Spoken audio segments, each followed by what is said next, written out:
Happy Father's Day to all of the men and all of the fathers who have shaped and impacted our lives. We want to pause and say, thank you, Dad, for everything. Your encouragement, your example, your faith, your love, and your life. Thank you for making a difference in the world. To all the fathers, happy Father's Day. God, we thank you for using the men, the fathers, to impact and shape our lives.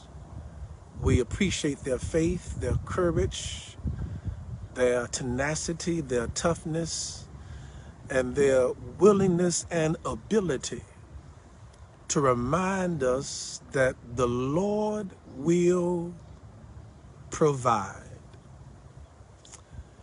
Amen. Genesis chapter 22, verses 1 through 13. I'm going to read just a few verses from that particular passage. Genesis chapter 22, verses 1 through 13. I'm just going to read a few of the verses. Verse 1, sometime later, God tested Abraham, and he said to him, Abraham. Abraham replied, here I am. Then God said, verse 2, take your son, your only son, whom you love, Isaac, and go to the region of Moriah. Sacrifice him as a burnt offering on a mountain I will show you. Verse 8, Abraham answered, God himself will provide the lamb for the burnt offering, my son. And the two of them went on together. And verse 13 and 14, Abraham looked up, and there in the thicket he saw a ram caught by his horns. He went over, took the ram, and sacrificed it as a burnt offering instead of his son. Verse 14, so Abraham called that place, the Lord will provide.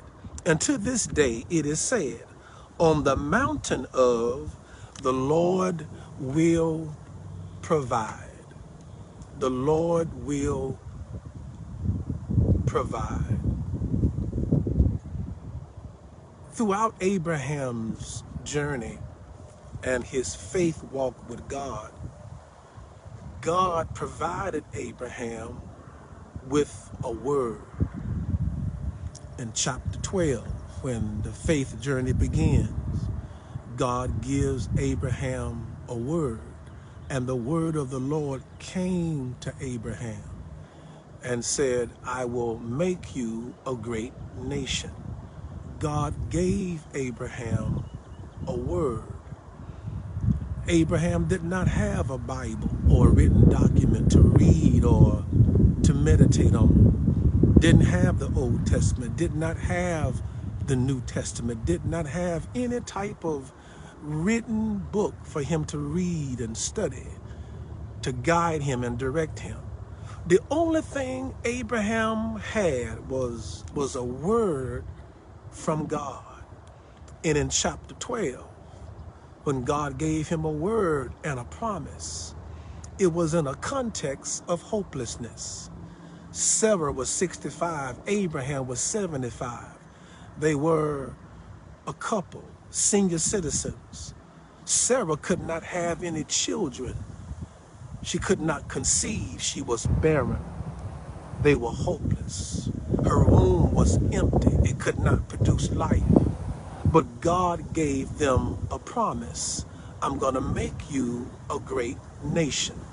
Even though they could not have children, the promise is, I'm going to make you a great nation. And in order to be a great nation, they would have to produce children. But at the time, Sarah could not conceive. They could not have children.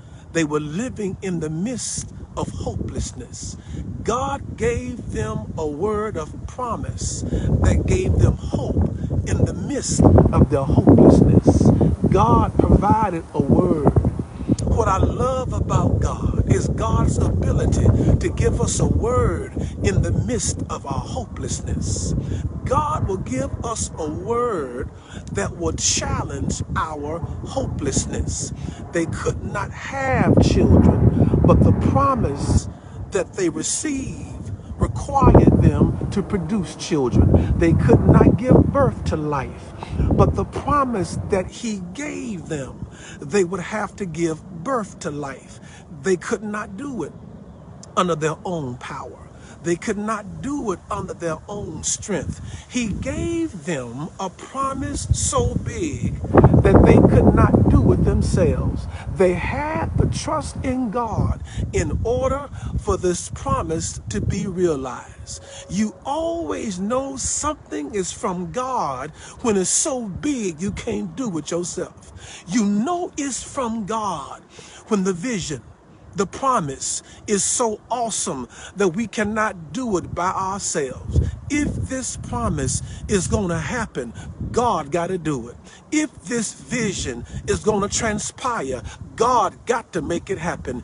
If this dream that God has spoken in our lives, if it's going to be realized, if it's going to materialize, if it's going to be activated, if it's going to be real and actualized, it has to happen by the power, strength, and miraculous work of God.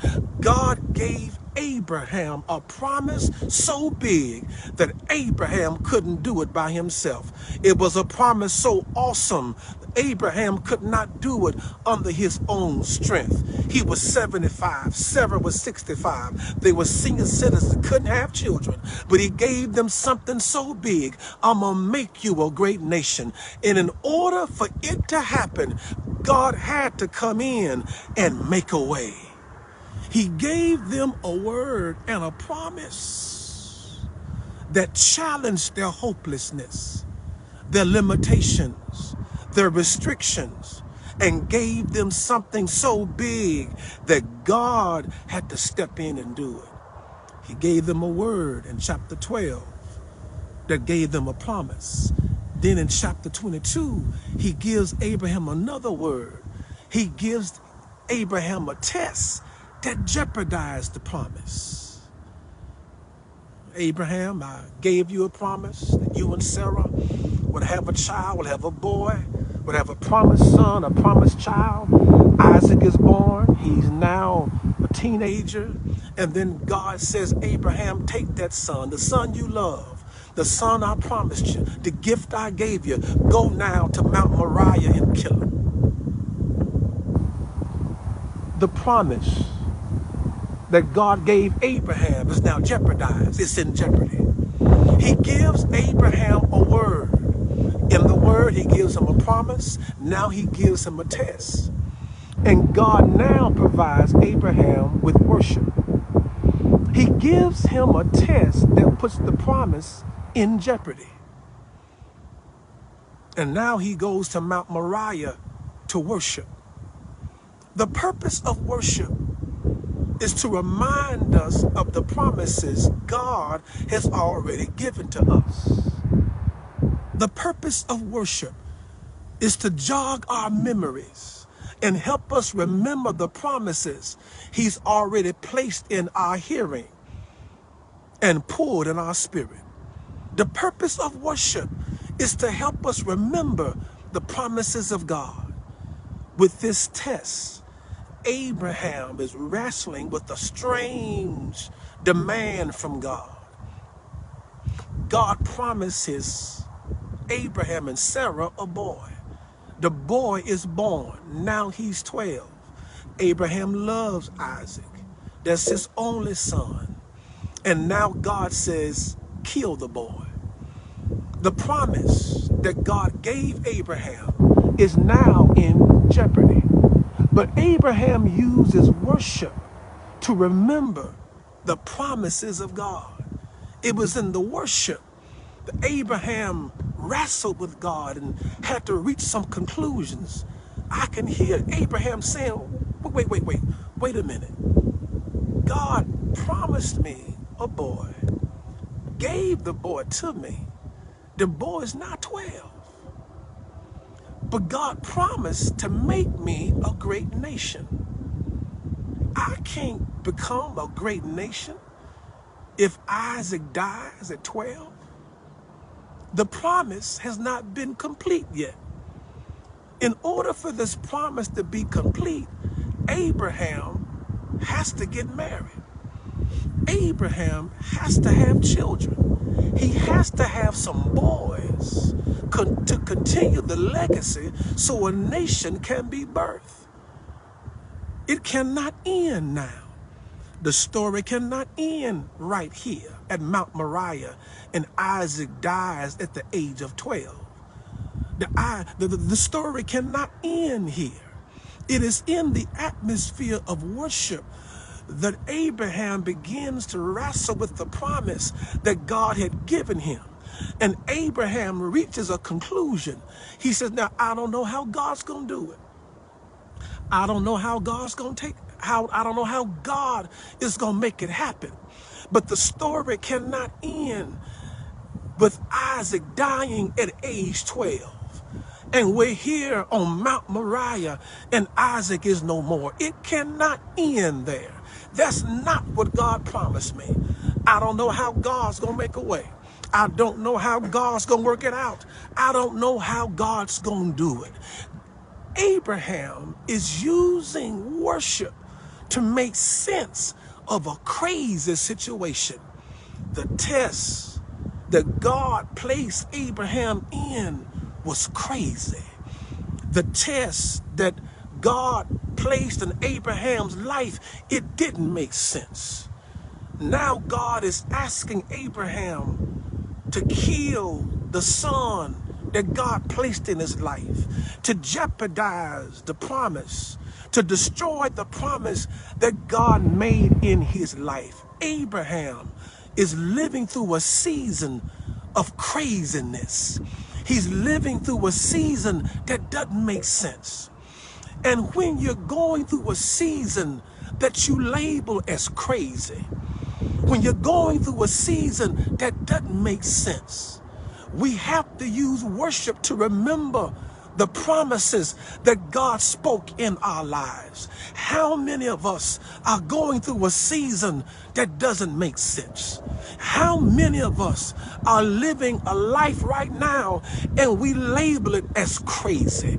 We know what God told us. We know what God spoke in our hearing. We know what God poured in our hearts. We know the promise that God has spoken in our lives. But right now, it looks like, it feels like what God has promised is not going to happen. It looks like everything God promised us is not going to materialize. We can't see a way out. We can't figure a way out.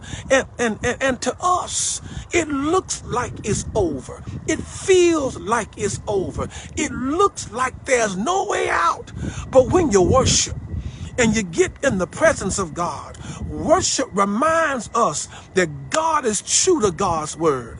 Worship reminds us that God will make a way. Worship reminds us that God will not leave us hanging. Worship reminds us that God is faithful. Worship reminds us that when God makes a promise, God will see it through.